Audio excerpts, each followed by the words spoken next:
Voilà, alors on se salue pour démarrer la séance. Bonjour à tout le monde. Merci d'être là pour cette nouvelle session. Vous êtes fidèles au poste, bravo, c'est super. On a un bon petit groupe. On va pouvoir donc bien travailler aujourd'hui sur la deuxième partie qui est, à mon sens, la partie la plus difficile des trois parties, même si souvent on se fait un peu une montagne de la troisième partie. C'est pas forcément justifié parce qu'il y a beaucoup de répétitions. Il y a quelques mouvements nouveaux, mais c'est quand même pas ça qui est le plus déterminant. Par contre, la deuxième partie, ouais, il y a toutes les difficultés, notamment de la série des coups de pied. Et c'est une partie du sujet d'aujourd'hui, donc on a de quoi faire avec la partie de coups de pied.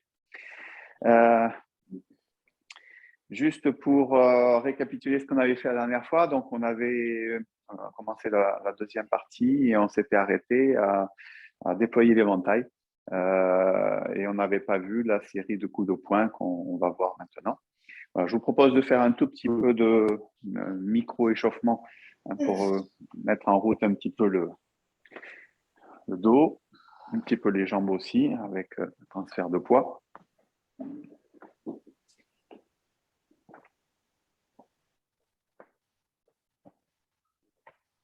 Change. Ne bougez pas, j'ai un petit message, je ne sais pas qui c'est. Ah, c'est Véronique.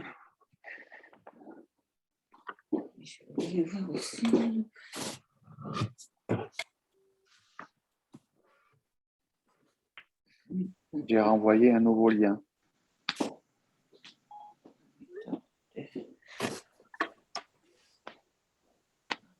Excusez-moi pour ceux qui regarderont l'enregistrement. Les aléas du direct pour nous aujourd'hui. OK. Alors, je vous propose de démarrer un petit peu une petite préparation aussi au niveau de la taille. Donc, vous connaissez ces exercices.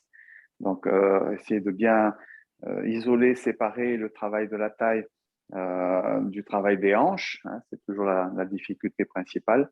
Hein. Donc, ça, quand je fais ça, c'est mes hanches qui bougent. Vous voyez que mes jambes flottent un petit peu, mes genoux ici. Donc, on essaye de travailler uniquement avec le centre.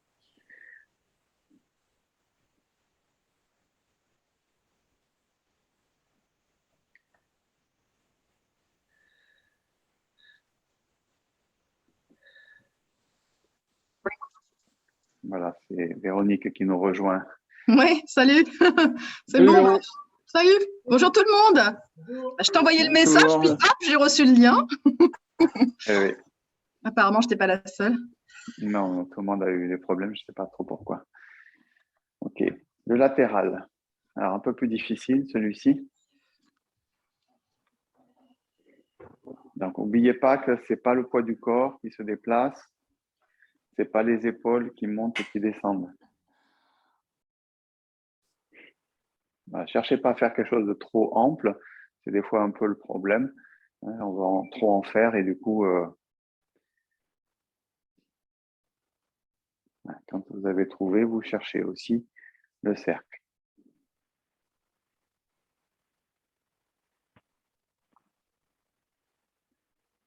Dans les deux sens.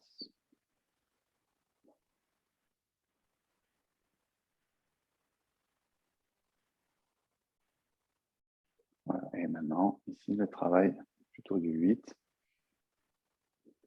Donc pareil, même idée, ce n'est pas les épaules qui font le travail, même s'il y a effectivement ce mouvement d'épaule, mais c'est par le centre que se fait le mouvement. Alors, vous allez sentir que ça masse aussi les organes internes, ça travaille le dos, les organes internes, l'estomac. Très bon exercice pour faciliter la digestion.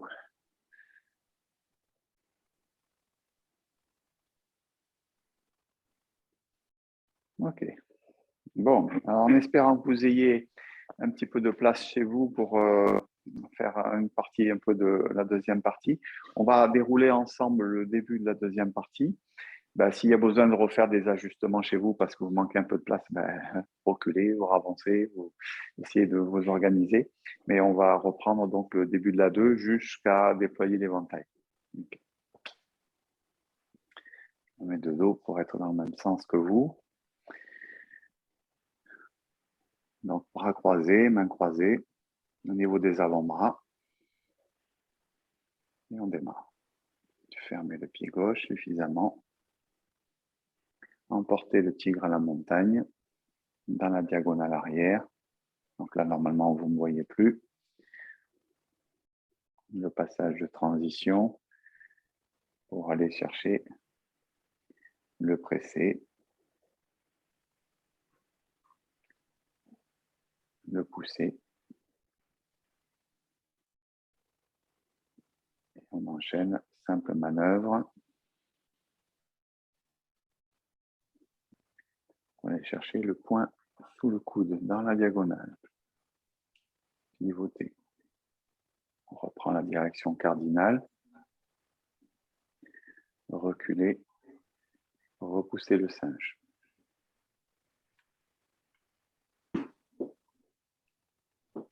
Deuxième. Troisième. Vol en diagonale.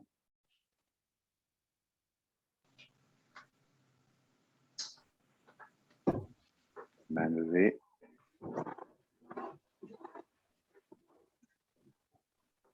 La grue blanche déploie ses ailes.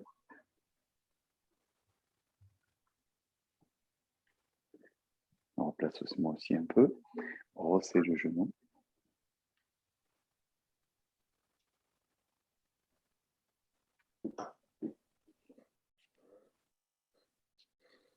Percer l'aiguille au fond de la mer. Déployer l'éventail. Ok. Voilà, donc pour resituer dans quel endroit on s'était arrêté.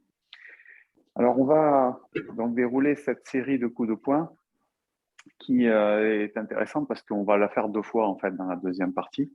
Ben, du coup, c'est bien. C'est-à-dire si vous savez la faire une fois, ben, ça marchera pour la deuxième. C'est rentable. Elle est pas trop difficile et pourtant, elle n'est pas toujours très, très claire dans votre façon de dérouler, d'autant qu'il y a une grosse partie qui est connue puisque ça correspond à la fin de la première partie. Voilà, mais il faut bien clarifier peut-être, ou c'est l'occasion aussi de bien clarifier notamment le travail du poids du corps, hein, les déplacements du centre. Ok, donc à partir d'ici, donc déployer l'éventail. Ici, on va venir donc se retourner pour la série de coups de poing. Et on verra après l'enchaînement du Palanchway qui est classique aussi. Je vais me mettre dans l'autre sens pour que vous puissiez peut-être mieux voir cette transition ici. Donc, vous êtes dans déployer l'éventail. Donc, il va y avoir une descente du bras droit vers la région de la hanche, ici, main ouverte au départ. Et ensuite, on va voir que le poing va se fermer. Donc, il va falloir voir à quel moment ça se ferme. Pendant que la main droite descend, la main gauche, elle monte parce que ici, je tourne mon corps, hein, ici, et la main va monter avec l'idée toujours d'avoir un arc de cercle ici au niveau du bras. Attention de ne pas trop fléchir vos bras. Des fois, je vois un petit peu comme ça. Hein, c'est ce que j'ai aperçu là il y a quelques secondes. Ici, essayez de... C'est un peu compliqué parce qu'on cherche à mettre de l'extension à l'intérieur, c'est-à-dire que ça ne soit pas mou. Et pourtant, on dit qu'il faut que ça soit relâché. Donc, c'est le paradoxe un peu de ce type de posture. Ici, là, je suis un peu trop raide. D'accord? On voit mes épaules qui sont tendues. Il y a trop de tension ici. Et puis là, c'est un peu trop mou. Hein, je fais mon truc. Voilà, c'est pas rempli, en quelque sorte. Cette notion-là, bon, j'en profite d'en parler dans ce mouvement-là, mais pour moi, elle est permanente. Hein, donc, c'est vraiment intéressant d'aller explorer aussi cette notion-là. Comment se fait le dur et le doux? Comment se fait le relâchement dans le tai chi? Donc, ça, c'est pas comment dire, quelque chose de facile parce que ça touche beaucoup au ressenti. Et puis aussi, ben, on n'a pas tous forcément les mêmes dispositions en termes de relâchement, et puis de comprendre ce que c'est d'un point de vue corporel, le relâchement. On parle souvent de l'extension des tendons, des ligaments. Ça, c'est commun au Qigong en plus. C'est intéressant parce que c'est des transversalités très communes au Tai Chi et au Qigong. Donc, c'est cette idée que quand je fais un mouvement, il faut qu'il soit habité, rempli, au sens que, comme si je voulais mettre un peu d'espace entre chaque articulation, comme si je voulais étirer un petit peu les tendons, les muscles et les ligaments. Alors, je fais attention aux mots que j'utilise parce que des fois, étirement, ça risque de porter à confusion puisque, pour le coup, vous risquez de vous retrouver dans quelque chose de raide. Vous dites, bah, je vais étirer, hein, et puis là, vous en faites trop. D'accord? Donc, il y a cette idée que ce qu'on cherche, Fang Song, c'est le nom chinois qu'on traduit habituellement par relâchement. Donc, c'est cette idée de mettre de la densité à l'intérieur. Je ne sais pas trop comment, quel autre terme donner. Ce serait essayer de chercher un étirement interne, mais pas externe. C'est ça. Voilà. Et on retrouve ça donc dans la forme, dans le fait aussi qu'on dit que le Tai Chi style Yang, notre style, est un style grand, ample, large. Et cette largeur, cette grandeur, entre guillemets, elle vient justement de ce qui se passe à l'intérieur dans ces mouvements-là. Ni trop relâché, sinon là, il n'y a pas de densité, hein, ni trop pour ne pas être dans la raideur. Voilà. Donc ça, c'est au passage cette notion de relâchement. Et c'est vraiment important aussi de comprendre que là, on en parle dans la forme parce que c'est là qu'on commence à mettre en œuvre ce travail-là. Mais en réalité, il y a une seule manière d'être sûr que ça fonctionne. Et à votre avis, c'est comment?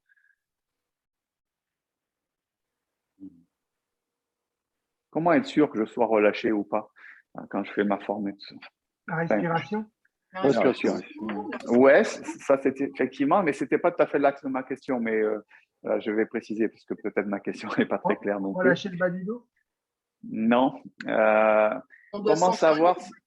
Comment savoir si dans la forme je suis relâché, mais sans faire la forme? Je précise. Sans faire la forme? Ouais. Là, on va se sentir bien. En faisant une autre méthode du Tai Chi, en pratiquant une autre méthode du Tai Chi qui est le Tui Shu. Ah, le Tui Shu. Ah oui. Oui.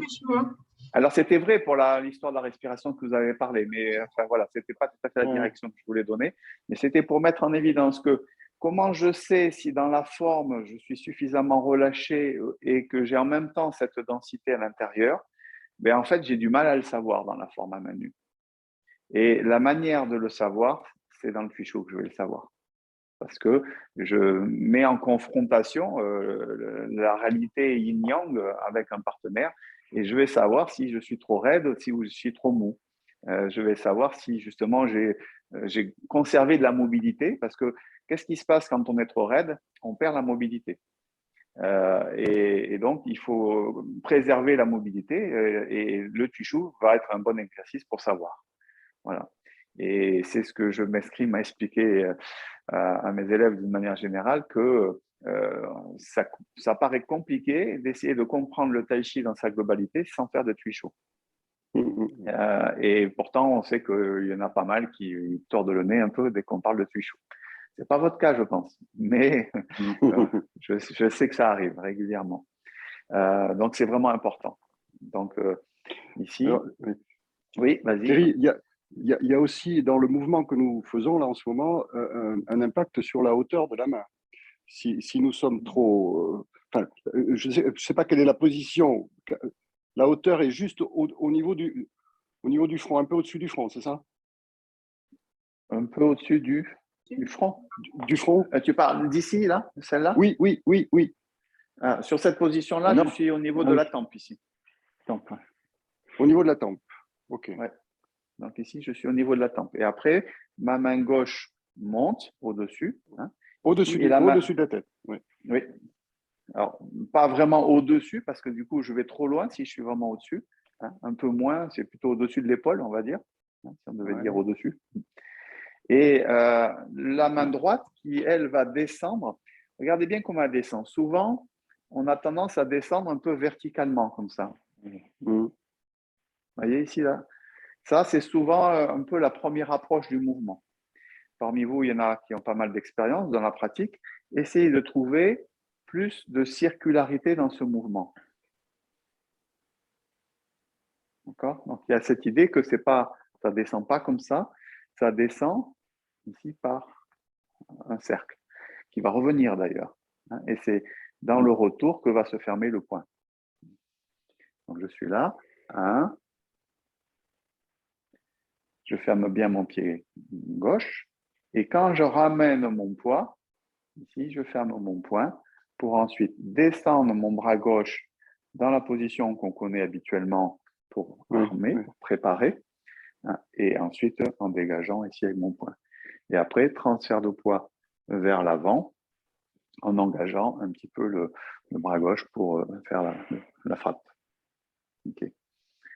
Dans l'application martiale, quand tu baisses la main, tu baisses quelque chose. Oui. Donc là, il faut le voir. Bon, Christopher devait être là aujourd'hui pour les applis, puis il n'était pas très bien, donc du coup, il ne sera pas là aujourd'hui. Mais bon, j'ai à cœur aussi quand même à chaque fois de reparler des applications, même si je suis tout seul, parce que c'est important. Ça donne du sens au mouvement. Ici, se retourner, c'est imaginer un coup de poing qui arrive au niveau des reins. Quelqu'un qui vient vous frapper au niveau des reins, à l'arrière. Donc, vous contactez ici. Dans l'application martiale, on va reprendre contact avec la main gauche pour aller frapper. Ce n'est pas tout à fait pareil dans la forme et dans l'application. Pourquoi dans l'application, on va aussi se servir de la main gauche ici? C'est pour éviter que le poing il serve à quelque chose. Il est arrivé, on l'a rabattu vers le bas, mais il ne s'agirait pas qu'il vienne me saisir ou autre chose. Donc, du coup, je contrôle à nouveau le poing qui arrive pour aller faire ma frappe. Voilà l'idée de ce mouvement. Donc, ça donne un peu de moulinet en quelque sorte. Hein. Dans l'application, ça fait un peu ça. Voilà. Et donc, dans la forme, c'est un petit peu différent. Donc, on se retourne, on a un arc de cercle. Et pensez bien qu'il y a la connexion. Je ferme mon poing quand mon poids vient sur la jambe gauche. Puis, je pose mon pas ici en gardant le poids derrière dans un premier temps, en armant. Ouvrez le dos, fondre la poitrine. Et ensuite, on vient aller chercher la préparation. Ici. Petit rappel aussi toujours de cette façon de mettre le poing ici à la hanche. Assez souvent, il y a le risque de tirer le coude vers l'arrière. Je cherche un angle pour que ce soit visible. Je ne sais pas si c'est ici. Vous voyez, quand je fais ça, ici, je tire trop mon coude vers l'arrière. Qu'est-ce qui se passe quand je tire le coude vers l'arrière? Ça ouvre la poitrine et ça ferme les omoplates. Donc, du coup, ça rejoint toujours l'idée, ici, quand je suis dans une préparation de coup de poing, ici, ou quand je suis ici, c'est la même chose, je dois sentir que mon dos est ouvert. C'est-à-dire, mon coude, l'angle de mon coude, peut-être de face c'est mieux, ici, il est un peu ouvert. Là, je le tourne un peu, peut-être un peu trop, mais c'est pour faire voir. Alors que là, vous voyez, vous ne voyez pas mon coude. Alors que là, vous voyez mon coude. D'accord. Voilà. Et donc, ça, c'est commun à tout le travail de préparation, que ce soit ici. Alors, bien sûr, c'est différent puisque c'est en haut, là, cette fois, mais c'est la même chose. C'est-à-dire, les omoplates sont ouvertes, la poitrine est fondue, hein, et ça me permet de connecter mon action, hein, ma main ici avec le dos, hein, et ça va passer par la taille, bien sûr. Parce qu'on parle souvent aussi de la taille. On insiste beaucoup sur le travail de la taille parce que c'est assez important pour l'idée de faire monter l'énergie vers le haut. Mais si on fait bien fonctionner la taille, mais qu'au niveau du dos, ce n'est pas connecté, mais finalement, ça ne sert pas à grand-chose. Voilà. En fait, dans le travail de l'unification, il y a l'importance sur les pieds, c'est-à-dire les ancrages, c'est-à-dire être ancré, l'importance de la taille pour communiquer avec le haut du corps, et l'importance des omoplates pour aller jusque vers les extrémités. Et si il y a un des éléments de la chaîne qui ne fonctionne pas, c'est rien qui fonctionne. hein, et on ne peut pas unifier. Donc, ça veut dire qu'il faut toujours travailler, bien sûr, les ancrages, les appuis, travailler la taille, mais aussi travailler cet aspect-là de connexion coude-omoplate. Voilà, coude-dos, on va dire, de manière générale. Et très souvent, c'est des temps ici, notamment où on est parfois, ce n'est pas forcément des mouvements très difficiles. Et donc, la vigilance nous échappe un peu.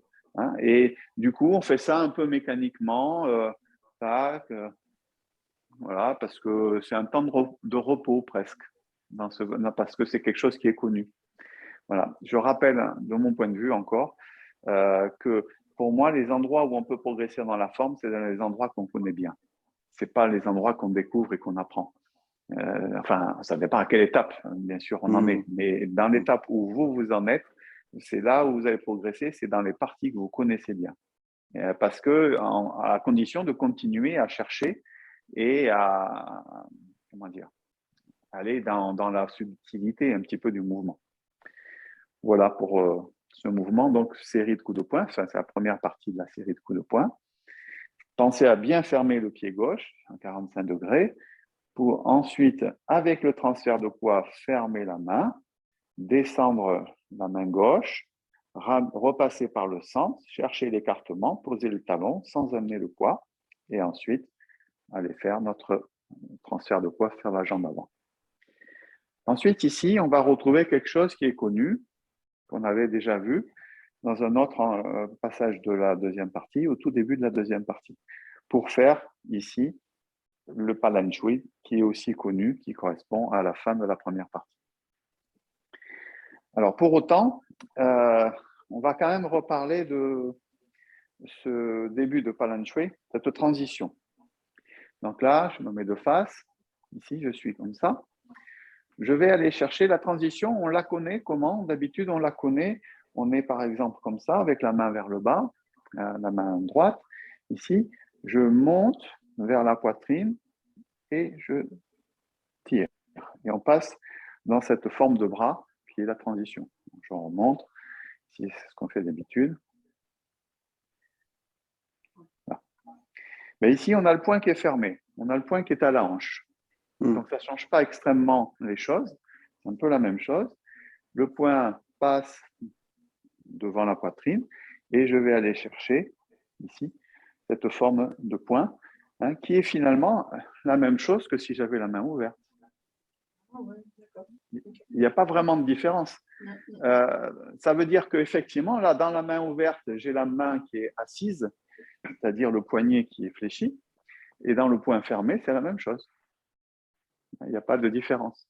Et des fois, on peut être amené à faire une différence. Il n'y en a pas. Donc là, on a le point qui est à la hanche. Je viens monter, je tourne. Il faut que je tourne ici ma main gauche pour aller faire ma préparation. Et après, on va pouvoir tirer vers le bas, ramener le pied, pas sur la ligne centrale, et n'oubliez pas dans le Palan Shui de transférer le poids du corps pendant que vous faites votre mouvement de dégagement, pour ensuite pouvoir faire le pas dans le bon timing. Voilà, donc ça c'est... J'ai toujours l'impression de beaucoup répéter sur ce mouvement, mais soyez attentifs pour voir si ça fonctionne bien pour vous. Le pas sur le coup de poing. Donc je reprends, j'étais ici. Donc, 1.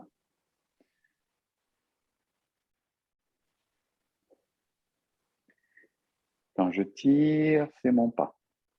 Toujours cette relation de communiquer entre le travail de la taille, puisqu'on essaie de bien utiliser la taille vers la droite, et le pas qui est généré par ce travail-là.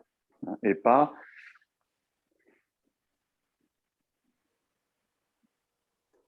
ça, c'est pas le bon modèle. C'est pas la bonne coordination. C'est-à-dire là, j'amène mon poing à la hanche et là, je suis en retard. Là. Et après, je fais mon pas. Donc là, je n'ai pas coordonné, je n'ai pas unifié le haut et le bas par la taille qui va me permettre d'aller chercher le pas. Okay. Voilà. Donc, je ne pense pas que sur ce passage-là, ça soit très compliqué. C'est des choses déjà connues. Par contre, il y a la petite transition parée à gauche qui suit, qui n'est pas toujours très claire non plus. Des fois, elle est un peu confuse. C'est-à-dire qu'une fois que vous avez fait votre coup de poing, vous savez qu'on va aller chercher un paré à droite. Alors, vous me faites un petit truc, voilà. Et puis, après, je m'occupe. Pourquoi? Parce que vous êtes déjà finalement projeté sur le mouvement de paré à droite dans votre tête. Donc, rappelez-vous que c'est l'instant présent qui est important. Donc, c'est pas forcément, c'est plus vous allez coller au mouvement mentalement, je parle, plus vous allez coller au mouvement que vous êtes en train de faire, mieux ça sera. Parce que c'est ce qu'on cherche à faire. Si vous êtes déjà projeté dans 2-3 mouvements mentalement derrière, ben vous allez un peu zapper et puis pas être en conscience dans le mouvement. Donc, il y a vraiment cette histoire, cette idée. C'est pour ça qu'on dit souvent que le tai chi, c'est une méditation en mouvement, parce que le lien avec l'aspect méditatif, c'est qu'on doit être ici et maintenant. C'est ce qu'on dit en zazen. Et cet aspect-là, au niveau psychique, c'est vraiment important. Et on a souvent tendance, tant que ce n'est pas suffisamment ancré dans le corps, le mouvement, qu'on est encore en train de réfléchir d'un point de vue biomécanique, ben, vous n'êtes pas en conscience dans l'instant présent. Voilà. Et vous verrez que c'est assez intéressant d'aller explorer cette dimension-là, parce que la sensation après dans la pratique, c'est pas du tout la même. Parce que sinon, on fait de la répétition de gymnastique gestuelle, si vous voulez. Alors, en soi, c'est pas mauvais, mais on peut faire mieux, on peut faire plus profond. Donc ici, à partir du coup de poing, on va avoir un léger retrait et on va aller chercher un paré à gauche avec cette forme de main qu'on connaît aussi déjà dans le deuxième mouvement, l'enchaînement, quand on fait caresser la queue de l'oiseau. Voilà, on a le paré à gauche. Voilà, donc c'est un peu la même forme de bras pour le bras gauche. Qu'est-ce qui se passe au niveau du poids? Léger retrait du poids et la main s'étend un peu vers l'avant. Le pied gauche va tourner, qui va permettre de faire un travail de rotation de la taille. Et la main droite va pivoter avec son poing, ici, un peu en diagonale. Donc ici, le poing, il n'est pas droit, il n'est pas horizontal, il est diagonal. Et il est un petit peu plus bas que le bras gauche. Parce qu'il va y avoir cette idée, rotation de la taille, pour aller chercher cette transition à gauche. Voilà, donc précisez bien ce mouvement-là pour qu'il soit clair, parce que des fois, il est un peu noyé, un petit peu confus. Ça manque, on pourrait dire, d'articulation. Quand je dis d'articulation, c'est au sens du parler, c'est-à-dire, ça fait un peu mélangé, on ne comprend pas tout. Vous voyez, c'est un peu comme ça. Donc, il faut qu'il y ait de la clarté dans votre mouvement. Donc, 1, 2. Je précise aussi qu'il faut bien que le poids ne parte pas trop à l'arrière. Il part un tout petit peu à l'arrière, juste ce qu'il faut pour ouvrir le pied gauche. Et, il part en arrière et il revient en avant. Oui, et donc c'est ce que j'allais dire, c'est-à-dire que léger retrait, et après il revient devant. C'est ça. De manière à ce que ici, je libère le poids de ma jambe arrière pour aller faire mon pas qui va suivre. Donc, comme je vais décoller mon pied droit, je prépare le poids sur la jambe gauche pour pouvoir faire le pas.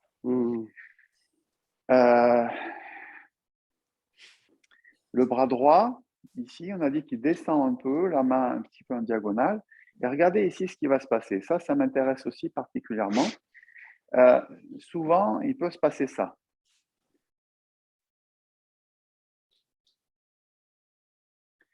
Qu'est-ce que j'ai fait ici? Je vous refais voir. Ici, 1. Et vous venez direct pour attraper le ballon. Et ce qui m'intéresserait, c'est que vous alliez chercher un petit peu plus de circularité.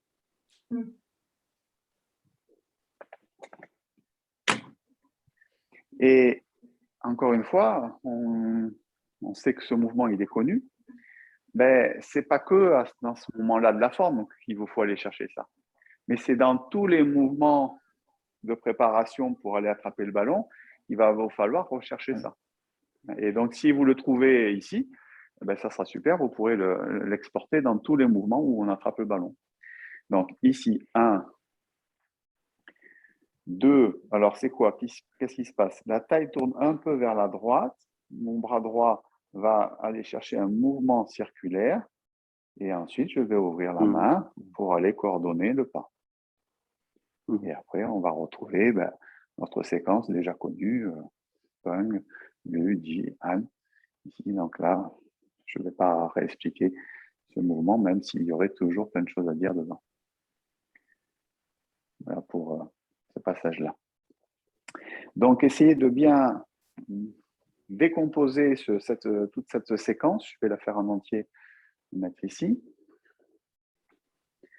Donc, 1. Fermez le point.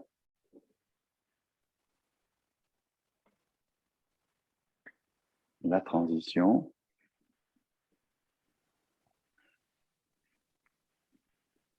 Palan Shui. Dégagement, coup de poing. Paris à gauche. Et cercle pour attraper le ballon. Et avec la taille toujours. À gauche, à droite. Pressé. Séparé. Pousser. Ok.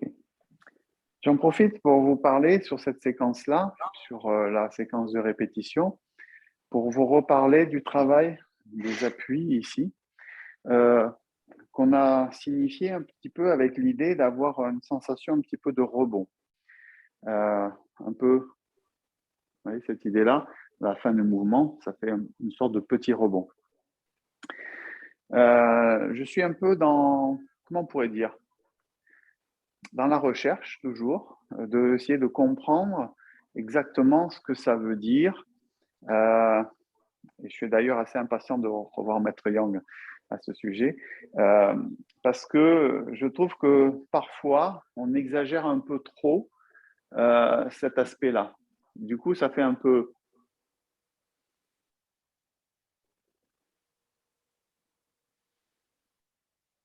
Vous voyez, c'est-à-dire que ça, moi, ce que je ressens, c'est que si on exagère un peu trop, ça casse la continuité du mouvement. C'est-à-dire, on ne profite plus. Voilà, alors un peu sous prétexte d'aller chercher l'ancrage et l'enracinement. Donc, j'essaie de chercher. Je n'ai pas dit que j'avais trouvé, mais je continue à chercher pour comment je peux faire pour à la fois trouver de la continuité et en même temps sentir qu'il y a cette idée d'ancrage et d'enracinement qui se met. Et je pense que c'est une histoire de timing, en fait. C'est-à-dire que si mon mouvement, il y a mon rebond et que je ne profite pas de ce rebond, j'ai cassé la liaison, en fait, en quelque sorte. Voilà. Voilà, donc je pense que des fois c'est plus important d'avoir des doutes que d'avoir des certitudes.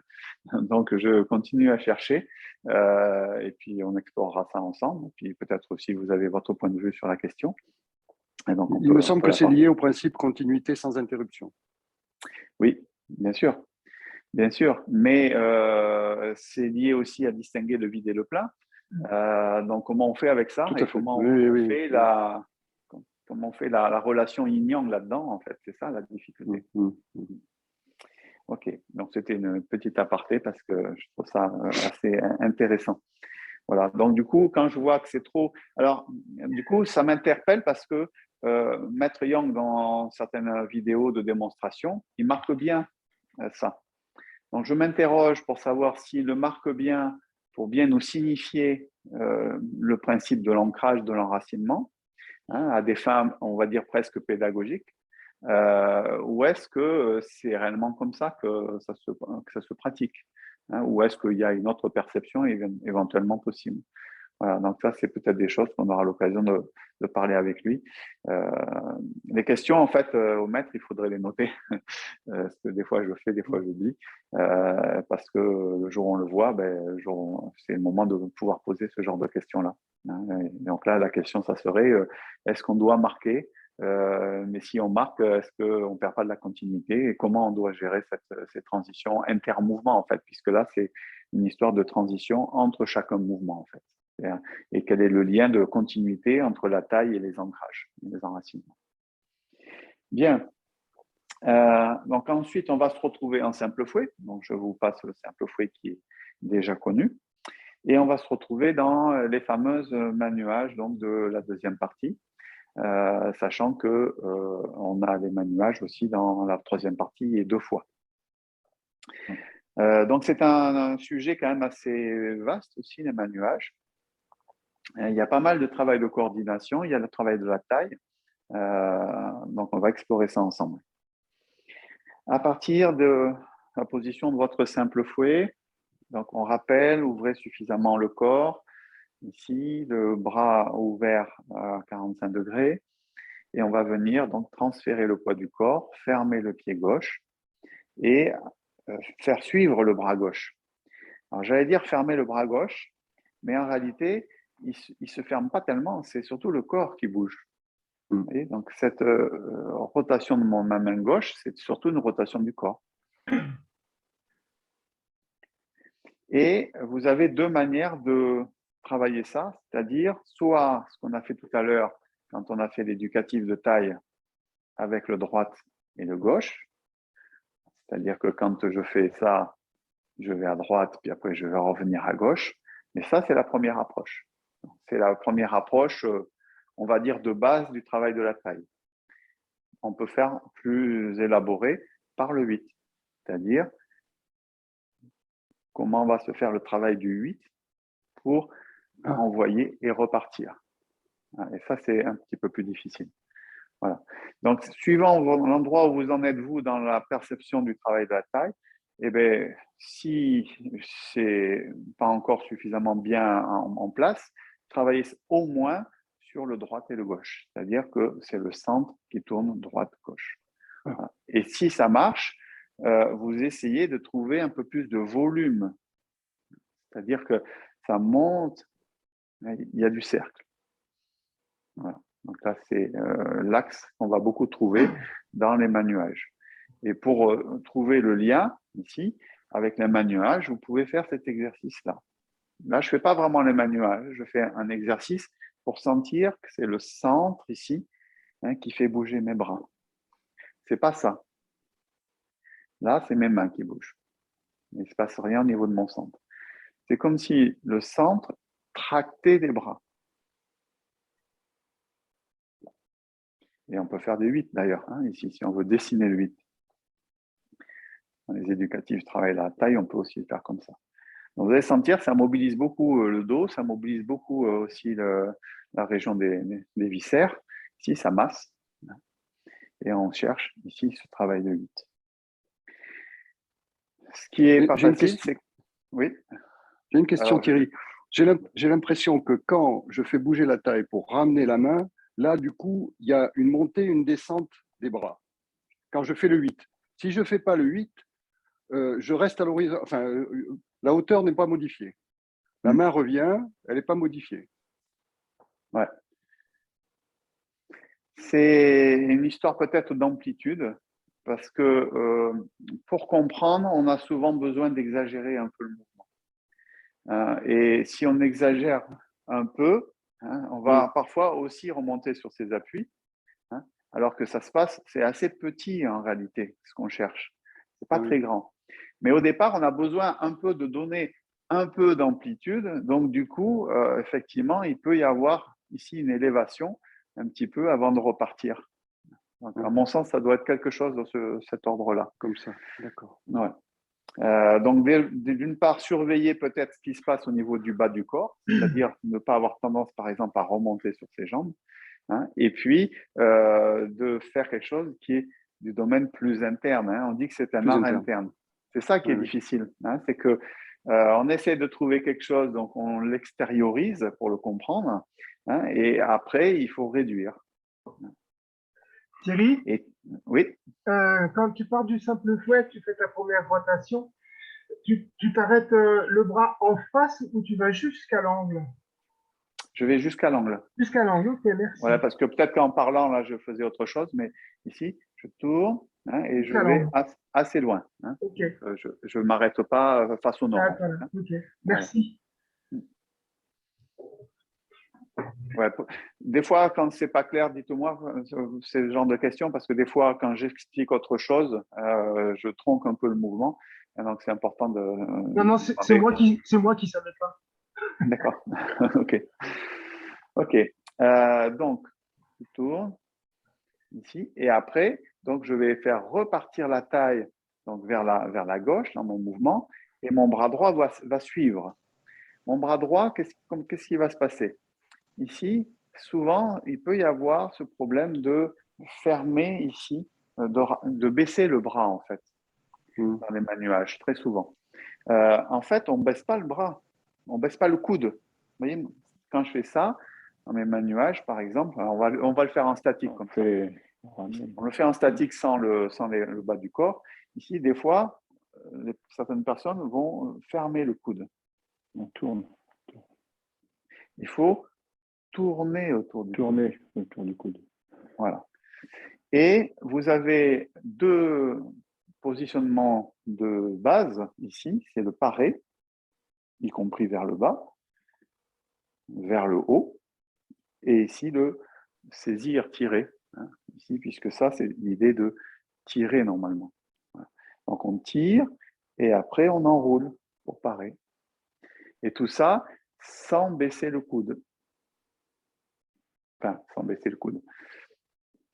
Sans rapprocher le coude des côtes, c'est ça que je veux dire. Donc ici, parce qu'après, bien sûr, quand je fais ça, le coude suit le bras. Mais c'est cette idée-là de tirer vers le bas, enrouler autour du coude.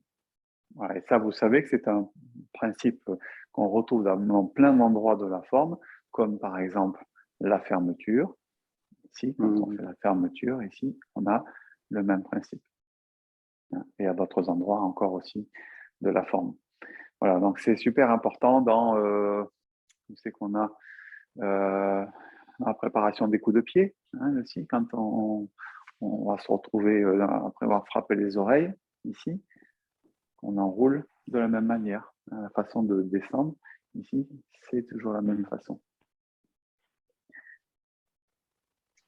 Observez toujours ce qui fait du lien avec les mouvements entre eux, et pas considérer qu'un mouvement est différent d'un autre, mais qu'il y a déjà un terreau commun, il y a plein de choses qui sont déjà connues dans la deuxième partie, parce que c'est des principes fondamentaux qui ont été mis en place dans la première partie, ou dans le début de la deuxième partie. Voilà. Où c'est que j'étais? Sur les manuages. Alors, une des difficultés des manuages, c'est le pas, ici, avec les pieds parallèles, ici, et en conservant un peu d'écart entre les deux pieds, pour ne pas être les pieds trop serrés. Au passage, dans certains styles de tai chi, on a les pieds serrés dans les manuages. Voilà, donc, ce n'est pas le cas. Chez nous, on conserve à peu près la largeur du bassin ou des épaules. On va dire presque plutôt du bassin, mais bon, voilà. Donc, ça, c'est pour... Et c'est aussi la difficulté d'avoir les pieds parallèles. Donc, sur la partie pas ici, je ferme mon pied pour l'avoir vers le nord, je ramène l'autre, et ensuite, je vais faire mes pas en m'asseyant sur ma jambe d'appui pour aller chercher la pointe du pied. Donc, ça veut dire qu'il faut que je descende un peu sur mes appuis. Je viens chercher la pointe pour avoir quelque chose d'assez large. Attention à ça, c'est-à-dire de sortir de votre axe central, ici. Et ensuite, je vais corriger mon talon pour avoir les pieds parallèles. Et après, je transfère mon poids et je ramène toujours à peu près mon écartement. J'amène mon poids, je sépare, pointe, je transfère, j'amène mon poids et je ramène. Voilà, ça c'est pour le pas principal. Bien sûr, le dernier pas, et lui est différent. Pour compter les pas dans les manuages, parce que des fois on se mélange les pinceaux, il faut compter le pied droit en fait. C'est le plus sûr. C'est-à-dire quand vous faites votre premier pas, c'est-à-dire vous déplacez pour la première fois le pied droit, c'est 1. Ensuite, vous déplacez une deuxième fois le pied droit, 2. Puis une troisième fois le pied droit avec la rotation, 3. C'est fini. Voilà, parce qu'il arrive des fois, on s'en en face 4. Donc, pour les passages de Yuan, ce n'est pas top. Donc, il vaut mieux être bien concentré. OK. Le défaut aussi sur les mains nuages, c'est de remonter, de descendre, de remonter, de descendre. D'accord? C'est de faire le yo-yo. Donc, essayez de bien rester au même niveau, au niveau de votre déplacement. Ensuite, coordination bras-jambes. Hein?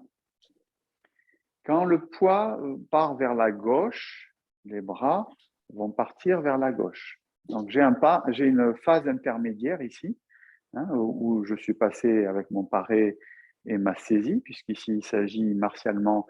Donc, l'application martiale, c'est par exemple un coup de poing. Je pars le coup de poing, je saisis le coup de poing et je tire.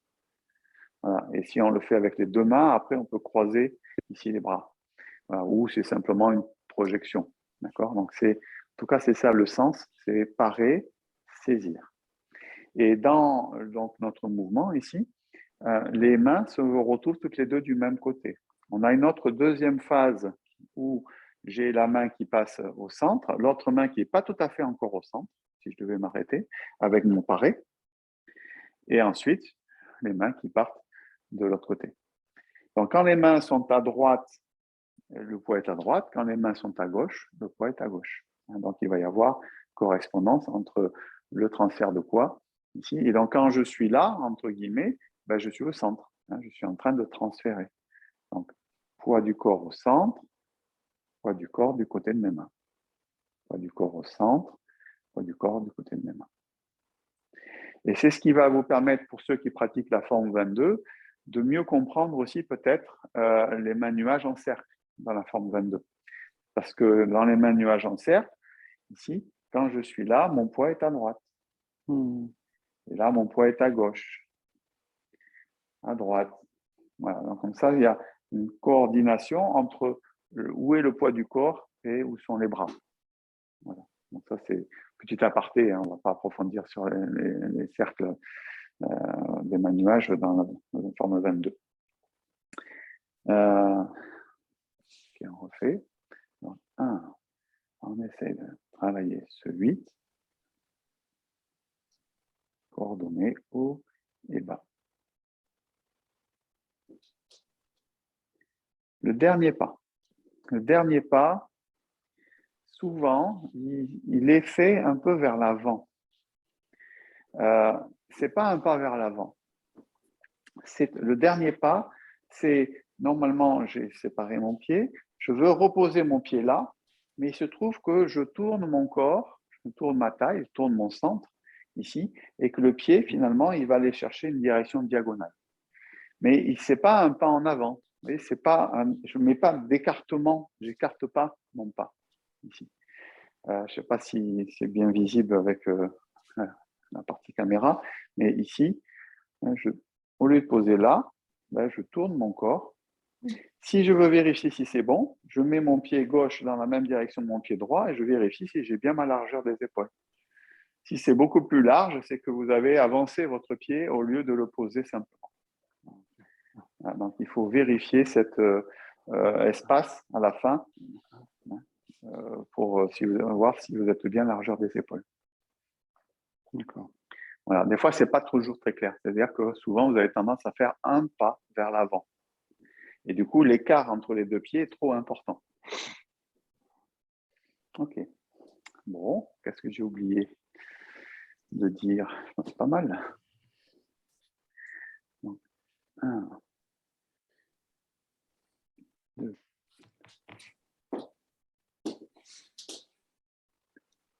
Voilà. Et simple fouet. Il y a une chose qui est... Pardon, il y a une chose que je trouve caractéristique là, dont tu n'as pas parlé, c'est la position des mains. Elles sont, je le vois sur ce que tu fais, très ouvertes, et c'est lié, je pense, à l'application martiale, puisqu'il faut être prêt à saisir en permanence, quoi.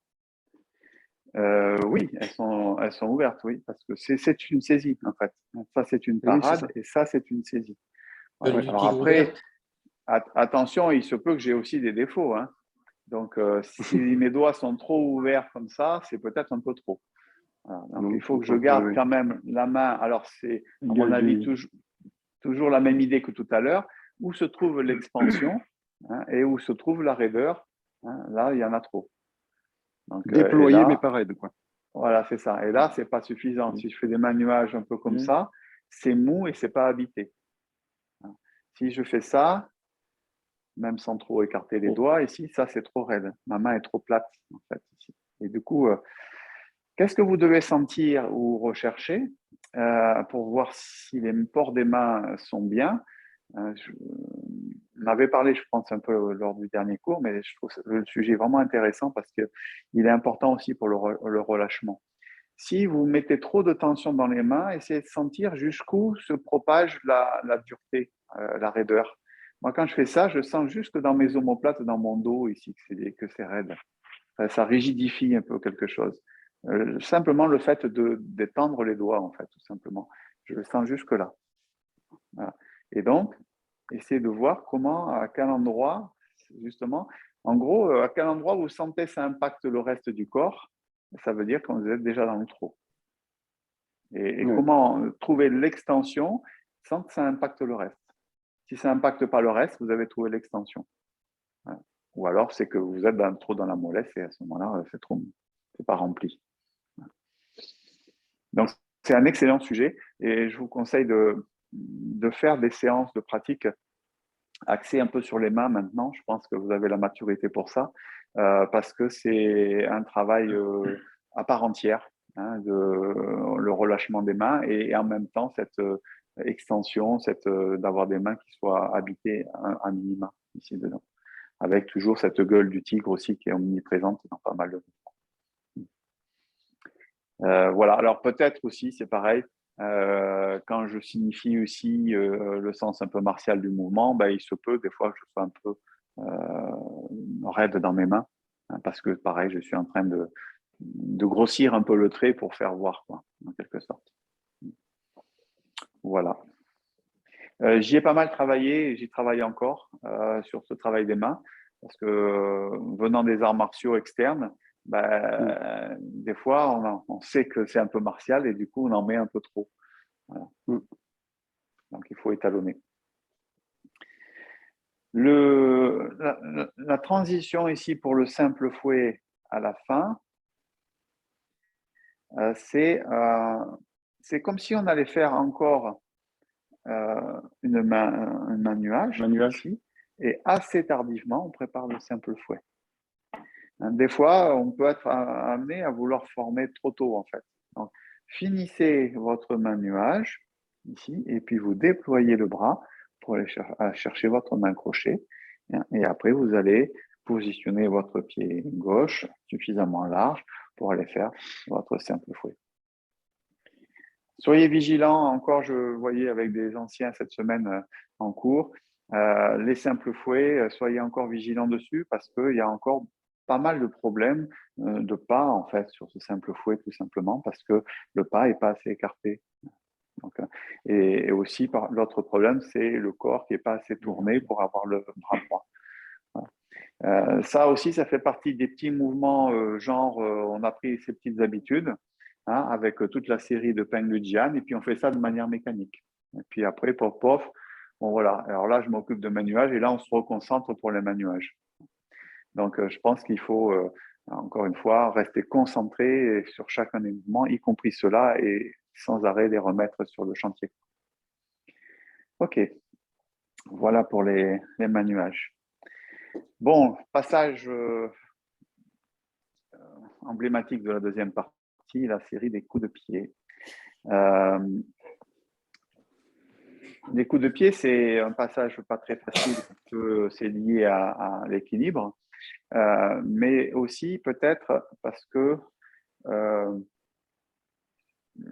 ça manque de clarté souvent. Hein. La préparation des coups de pied doit être vraiment claire et bien décomposée, peut-être avant de trouver la continuité. Souvent, il y a du cercle un peu trop partout. C'est le défaut principal. Je vous montre la version qu'il ne faut pas faire ici.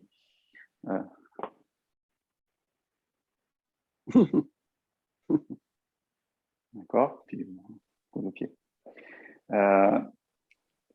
Il y a plus de mouvements rectilignes, de dégagement, par exemple, que de cercles dans cette partie-là. Quand je suis dans mon simple fouet, je vais transférer mon poids sur ma jambe arrière, je vais changer mon appui, et avec la rotation du corps et de la taille vers la gauche, j'amène ma main pour venir dégager au niveau de la gorge, ici devant. La forme de la main, c'est la même que d'habitude. Simplement, j'ai horizontalisé un petit peu mon mouvement. La main gauche se retrouve au niveau des côtes flottantes. Ça pour cette préparation. Donc souvent, déjà là, je vous vois faire un petit peu de mouvement circulaire. Et ce n'est pas circulaire. Ici, je ramène. Et ici, je viens tout droit. Frappe. Après, il y a effectivement deux demi-cercles. Demi-cercle du bras droit, demi-cercle du bras gauche, et rotation de la taille vers la droite qui va me permettre aussi d'engendrer le pas. Ça, c'est important aussi. Hein, c'est la rotation de ma taille, rotation du centre, qui va me permettre d'aller chercher mon pas. Une question, Thierry, sur la position du pied gauche à la fin du caresser la crinière du cheval. Tu es sur la balle de pied talon levé ou talon au sol? En fait, je suis en train de… Là, je suis en pas vide. Donc, je suis sur la balle de pied sur ce passage-là. Et ici, je vais poser, bien sûr, mon talon en premier, mais pour ensuite poser mon pied, hein, puisqu'après, je vais transférer oui, là, d'accord. dessus. C'était pas ce passage-là. Au moment où tu envoies la main droite à la fin de quand tu as fini de caresser la crinière, c'est ça ma question. C'est comment est ton pied là? Est-ce qu'il est uniquement sur la balle de pied ou aussi sur le talon posé, avec le talon posé? Alors, il est plus sur le talon parce que j'ai posé en premier mon talon, si tu veux. Donc, je suis en train de dérouler mon pied du talon vers la pointe. En fait, ce que je ne veux pas, c'est arrêter le mouvement, en fait, dans l'explication. Parce que, en fait, ce que tu me demandes, c'est une photographie à un moment donné très précis. Hein, et je voudrais que tu sentes plutôt que c'est un passage. Si je m'arrête, au moment où je pose, c'est mon talon. Et assez rapidement, je déroule mon pied ici, au fur et à mesure. Et après, dès que je l'ai déroulé, c'est le moment où va commencer le transfert du poids. Ok. Donc, il n'y a pas de moment vraiment qui s'arrête, en fait. Si on devait l'arrêter, ça serait pointe du talon, mais ça, c'est vraiment provisoire, quoi. Hein, et après, on déroule. Et c'est quand j'ai fini le déroulement qu'il y a le transfert de poids qui va pouvoir venir. N'hésitez pas, les autres, de poser des questions. Hein. Mais c'est bien qu'il y en ait qui posent des questions parce que ça alimente aussi les explications. C'est intéressant. Non, je le fais dans ce sens-là. Premier temps, changer l'appui, tourner la taille, dégagement. Puis, ouvrir la taille vers la droite, poser le talon, et transférer le poids du corps pour venir à l'intérieur. Ce n'est pas parce que ma main droite vient à l'intérieur, c'est parce que mon corps tourne un petit peu pour ensuite dégager. Et c'est là qu'ici, il ne s'agit pas d'un mouvement circulaire. Donc, si je récapitule, ça, c'est un mouvement linéaire. Ça, c'est deux cercles, deux demi-cercles. Et ça, c'est un mouvement linéaire. Voilà. Donc, souvent, celui-là, il est un peu comme ça. Parce que vous avez fait deux cercles, puis ici, vous continuez, vous m'en faites un troisième. Voilà. Et ça, c'est pas OK. C'est plus, l'idée, c'est ça. Hein. Taille, dégagement. Alors, imaginez que vous êtes saisi sur la main gauche. Je cherche à dégager ma saisie.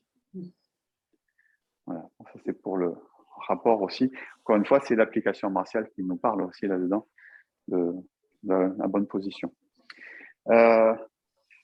Là, pour moi, il y a un passage difficile pour le travail de la taille parce qu'il est assez subtil et il y a de l'économie à faire sur le transfert de taille. Je m'explique. Quand vous faites ça, donc là, je vais récapituler les mouvements de taille du mouvement. 1, taille vers la gauche pour aller chercher ça.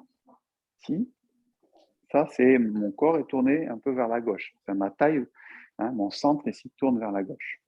Puis, ici, je vais aller vers la droite, ce qui va me permettre de générer mon pas. Tout ça parce que le corps a tourné un peu vers la droite. Puis ici, il va commencer à repartir vers la gauche, un peu, encore un peu, mais je ne suis pas à fond, parce que si je suis à fond, je ne peux plus ramener avec la taille pour ramener mon bras. Donc, en gros, il a fallu que j'économise mon transfert de taille vers la gauche pour le placer sur une partie ici, une partie ici et une partie ici. Donc, c'est chaud. C'est chaud, c'est subtil. Parce que si vous mettez tout le travail de taille tout de suite à gauche quand vous faites ça, et bien après, vous êtes obligé de ramener le bras, quoi. Mais sans qu'il ne se passe rien au niveau d'ici, parce que ça y est, vous êtes bloqué, en fait. Vous êtes allé trop à fond. Et ça, c'est pas facile. Voilà. Donc, il faut vraiment millimétrer ce travail de taille. Enfin, il faut d'abord l'avoir compris, ce travail de rotation.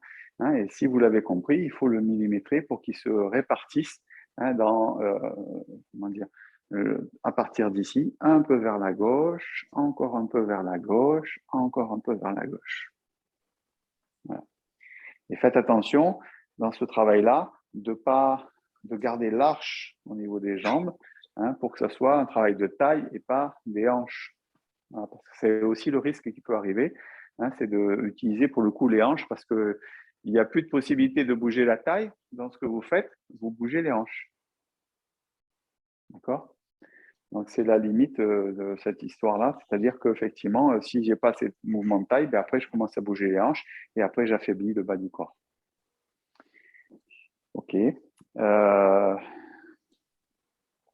Le pas, le pied gauche qui va se poser, il va se poser à moins que 45 degrés. D'accord ? Parce que c'est un mouvement qui avance. Donc, quand je suis ici, je pose mon pied un peu moins que 45 degrés. Donc, 45, ça sera à peu près par là. Bon, après, avec les écrans, on ne voit pas toujours très bien, mais à 45, c'est par là. Donc, je suis un peu moins que 45 degrés. L'arrivée sur mon ancrage du pied gauche, ça va être aussi de vérifier que le coude et le genou sont bien l'un au-dessus de l'autre. C'est ça qui va vous permettre aussi de régler la direction du corps, savoir où doit être la direction du corps. Il faut vérifier si le coude et le genou sont verticaux. Et à partir d'ici, on va aller d'abord ramener, c'est ce qu'on a dit tout à l'heure avec le travail de la taille. Donc, ce n'est pas le bras uniquement qui revient, mais c'est la taille qui ramène le bras. La tête aussi suit, c'est-à-dire le corps suit, le regard suit, ici. Puis, je soulève, je regarde, et ensuite, je vais déployer mon coup de pied. C'est important de suivre avec le corps et donc la tête pour ensuite regarder juste avant de faire la frappe.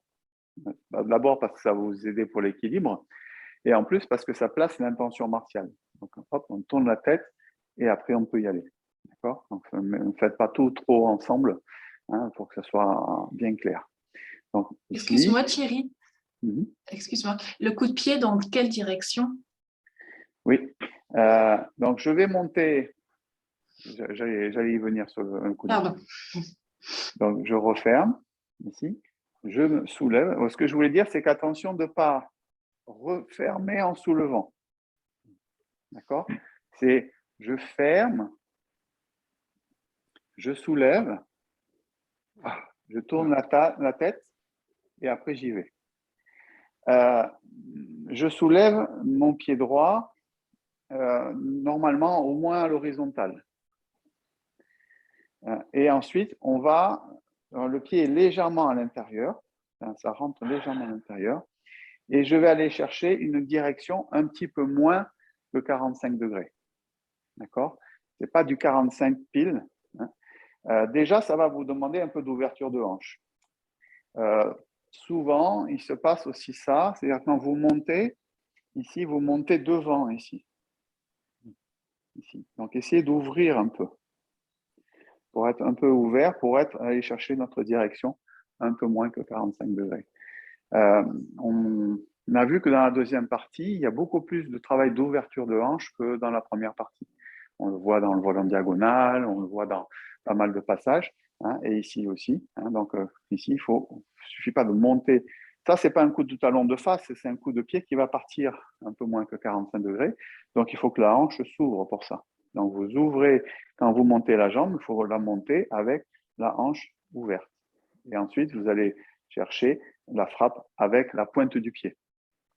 L'application martiale, c'est par exemple une parade, ici, et un coup de pied qui peut être soit dans le dos, hein, ici pour venir frapper dans le dos, soit au visage, soit au niveau du thorax, soit sous le bras carrément, dans le clos axillaire ici du bras, hein, pour venir chercher un point d'acupuncture du premier point du méridien du cœur. Voilà, donc ça c'est aussi possible.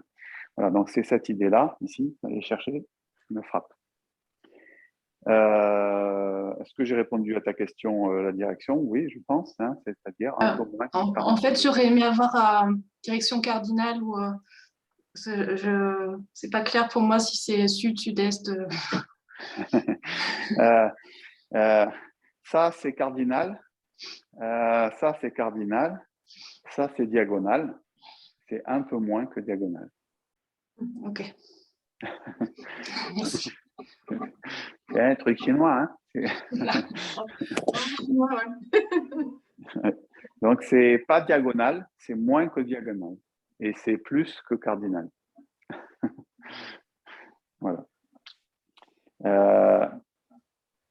C'est la caractéristique de ces deux coups de pied. Hein, à chaque fois, le pied de devant, ici, va être un peu moins 45, donc la frappe un peu moins 45. Et après, je vais poser mon pied un peu moins que 45, hein, pour aller faire un peu moins que 45. Donc, chaque fois, c'est le même principe. Donc, 22 degrés 5, à peu près, si tu veux vraiment le chiffre. OK. On refait. À partir d'ici, je vais me mettre dans ce sens-là. Donc, 1, passe sur ses appuis. Là, il y a mes cercles de pas. Transfert, dégagement, ramener, soulever, regard, déployer, ramener. On n'a pas trop parlé des bras avec ce mouvement qui va monter légèrement et qui va ouvrir. Essayez de vérifier, peut-être dans un miroir, quand vous êtes chez vous ou dans une salle de pratique, l'équilibre de vos bras ici. Souvent, c'est un peu déséquilibré, votre bras arrière notamment, qui est un peu loin du regard. Ici, il ne se déploie pas tellement. Ici, et du coup, ça crée vous voyez, ce n'est pas très équilibré. Il faut que ça soit symétrique finalement, avec les mains redressées, assises, ici, pas trop hautes. Hein, et le mouvement, il ne faut pas trop qu'il monte. D'accord? Ça monte légèrement. Et la direction de la main de devant va correspondre à la direction de la jambe. Plus tard, dans la forme au sabre, on va retrouver des moments où on frappe sur la jambe, hein, ou alors on vient sur la pointe, frapper sur la pointe. C'est la même idée, c'est-à-dire que dans les coups de pied, ça va vous donner l'orientation du corps. Ici, le corps, finalement, il est deux faces. La direction de mon corps, c'est deux faces. Parce que ma frappe, elle est un peu vers la diagonale. Pas tout à fait, mais voilà. Et donc, la direction de mon bras de devant, qui correspond à mon pied qui frappe, c'est la même que ma jambe. Vous regardez dans vos cours, vous verrez que souvent, les débutants de la deuxième partie vont faire un truc comme ça. C'est-à-dire qu'ils écartent les deux bras et ils frappent dans la bonne direction, mais du coup, ils ouvrent le corps, hein, ils ouvrent les bras comme ça. Voilà, il faut que le corps soit tourné. Donc, je frappe ici, ma main droite, elle est dans l'axe de ma jambe. C'est assez important. Comment garder la stabilité? En s'entraînant, en répétant, ça c'est sûr. Et en essayant peut-être de trouver comment on se relâche notamment au niveau du sacrum ici. C'est comment je m'assois dans ma posture. C'est-à-dire, c'est un peu paradoxal, c'est-à-dire quand je monte ici, je lâche mon sacrum. Ça ne veut pas dire que je descends sur mes appuis. Hein. Ce n'est pas une flexion de mon genou, c'est mon sacrum qui se relâche, rétroversion du bassin, et qui va me permettre aussi d'aller chercher ma verticalité par le sommet de la tête. Donc, il y a deux éléments, à mon avis, importants. C'est le sacrum qui va vers le bas et la tête qui a plutôt tendance à pousser vers le haut.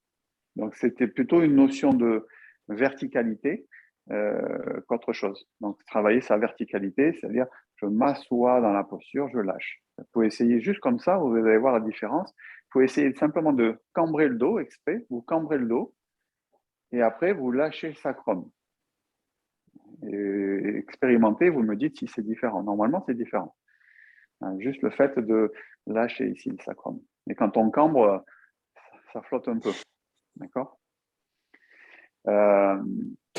Edita, qui est aussi disciple de Maître Yang, elle dit contracter le périnée ou l'anus. Pourquoi pas? Mais moi, j'avoue que le terme contracté, déjà, ça ne me plaît pas trop. Voilà. Mais parce qu'on parle de relâchement, contracté, ça me gêne un peu. Mais pourquoi pas? En tout cas, je comprends la démarche pédagogique, l'idée, si de, comment dire, mais pour moi, ça passe par le sacrum plutôt. Mais effectivement, il se passe quelque chose quand même au niveau de la sangle abdominale. Voilà. Un gainage plutôt, c'est un gainage. Oui, on pourrait peut-être, le terme gainage, ça serait peut-être mieux, ouais. Ouais, effectivement. Peut-être que le terme déjà va mieux que de contracter, ouais. Déjà, ça m'aurait plus si j'avais entendu gainage. Ok.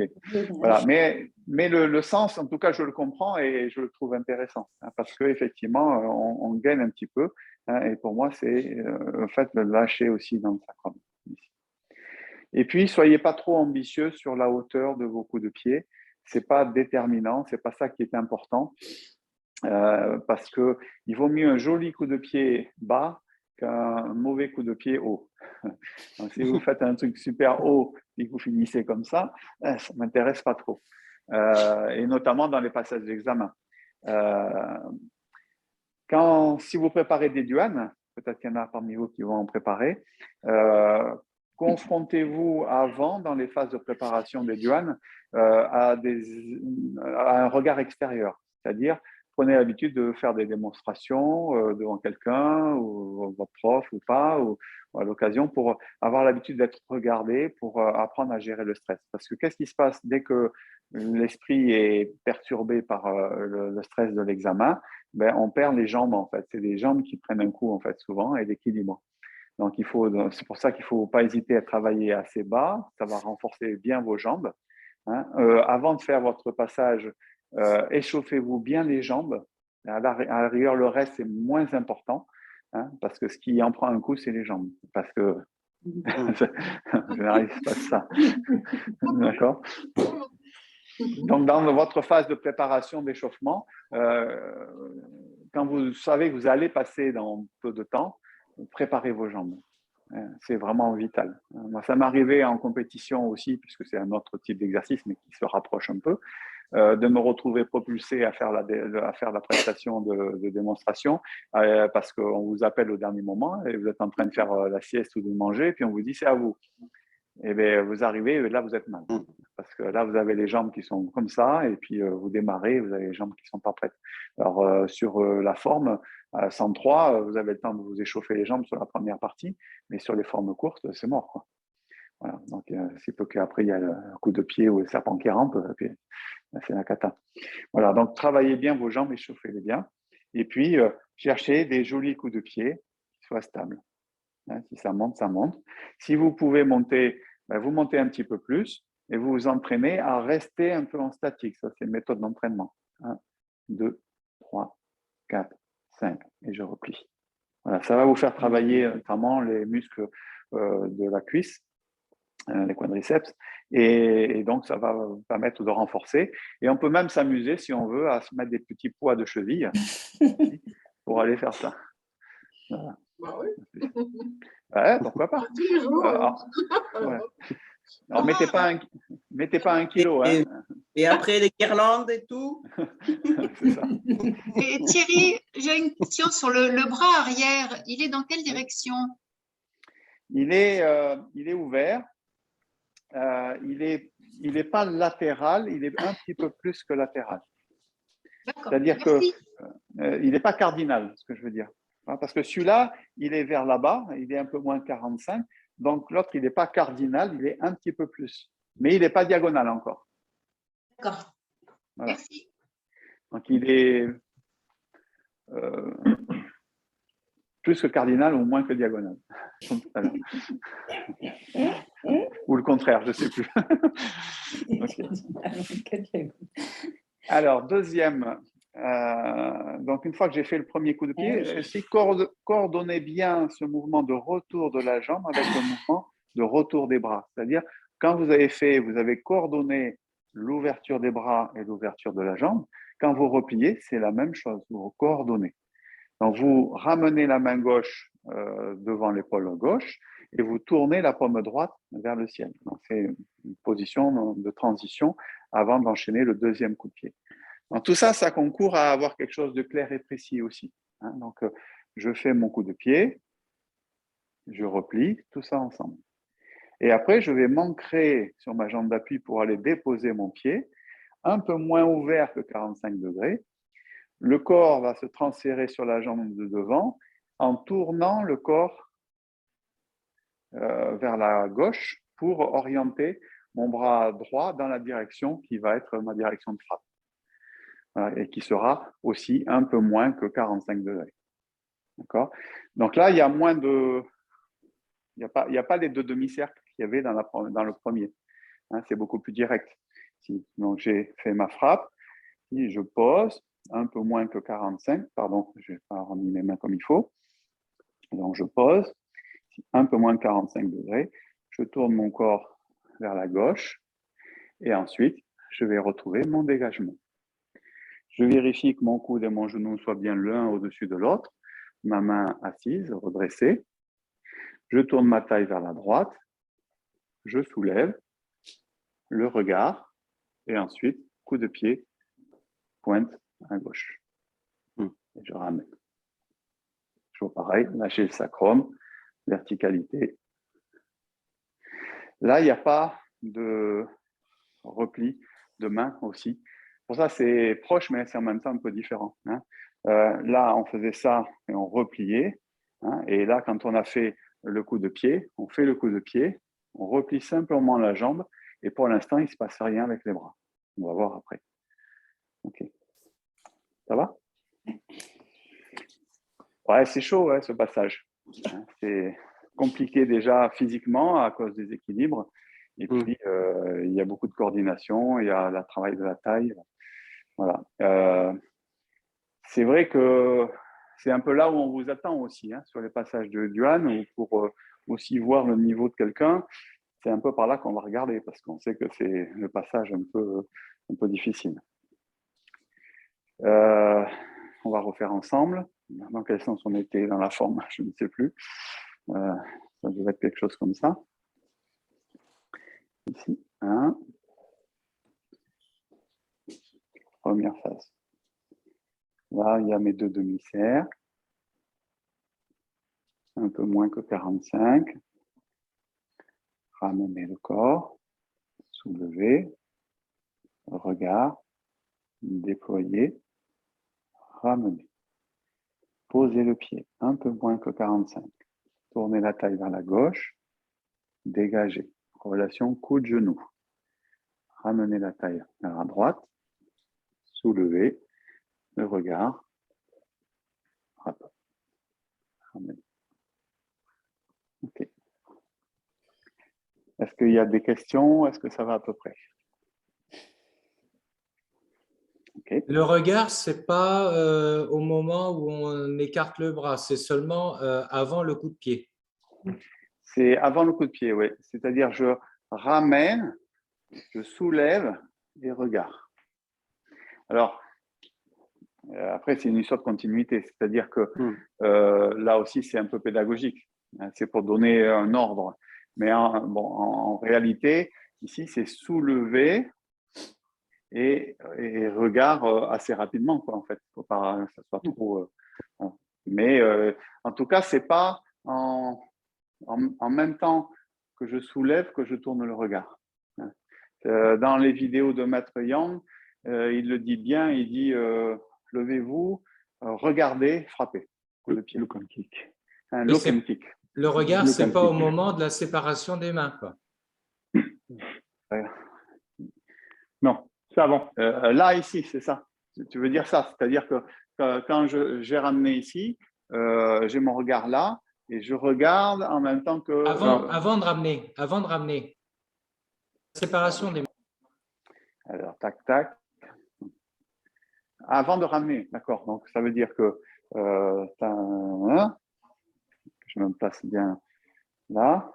Donc, avant de ramener, mon regard revient. C'est-à-dire, quand je ramène ici mon bras, j'amène mon corps qui tourne et mon regard avec.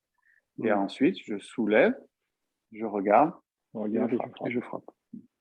Et donc, le regard suit la main, la main de parade, quoi. Oui.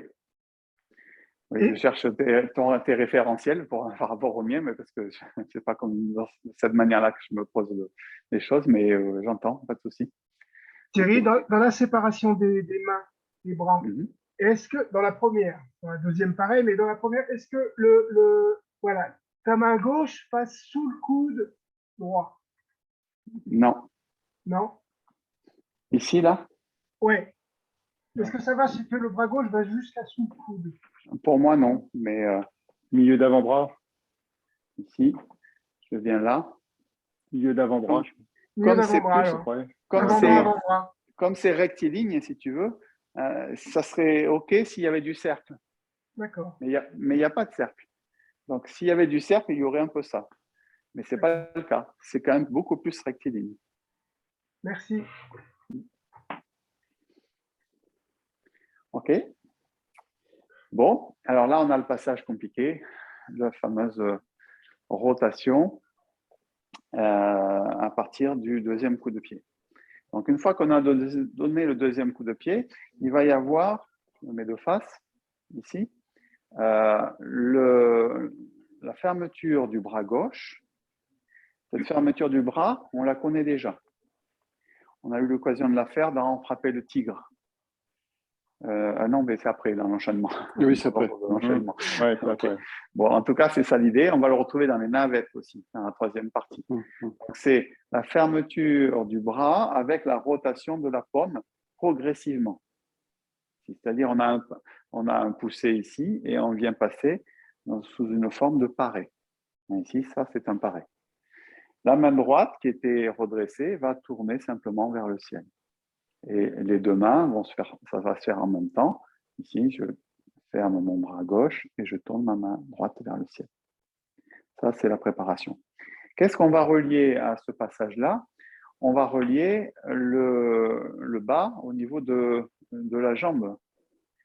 C'est-à-dire, quand je ferme ici, il va y avoir l'idée d'aller remettre ma direction de jambe, qui était un peu moins que 45 degrés, ici, un peu ouverte, en fait, donc la hanche ouverte. Ici, c'est de refermer dans un premier temps, ici, vers l'intérieur. Et ça va se combiner avec la fermeture du bras gauche pour aller retrouver ma direction cardinale. Ici, 1. Puis, je viens déployer ma jambe pour aller l'envoyer derrière pour faire ma rotation. Bien sûr, ça va demander un peu de temps, de travail. Et puis, il faut savoir que ça ne marche pas tous les jours. Il y a des jours, ça marchera bien et il y a des jours, ça marchera moins bien. Les jours se suivent et ne se ressemblent pas. Donc, il faut le pratiquer. Peut-être ça marchera une fois sur 10, puis une fois sur 5, puis une fois sur 3, une fois sur 2. Pour être franc, moi, j'arrive pas à chaque fois. Hein. Des fois, ça marche pas. Hein. Donc, déculpabiliser si c'est votre cas aussi. Hein. Il y a peut-être quelques points essentiels quand même à comprendre. Pour aller faire cette rotation, donc à partir, je le fais que la partie basse pour l'instant, si j'envoie, il va falloir aller chercher, dessiner un cercle, un peu comme un compas. Mon pied d'appui, c'est la pointe de mon compas. Mon pied gauche, c'est lui qui va tracer le cercle autour. Si mon cercle est trop petit, vous n'aurez pas l'énergie pour faire la rotation. Genre, je descends ma jambe proche de l'autre et j'essaie de me servir de mes hanches pour faire une rotation. Je vais le montrer peut-être dans ce sens-là. Vous voyez, peut-être dans celui-là. Voilà. Ici, je fais ça. Et là, je donne un coup, en fait, un à-coup de mes hanches pour m'aider à la rotation. Ce n'est pas ça qui m'intéresse beaucoup parce que là, du coup, vous confondez le travail de la taille avec le travail des hanches.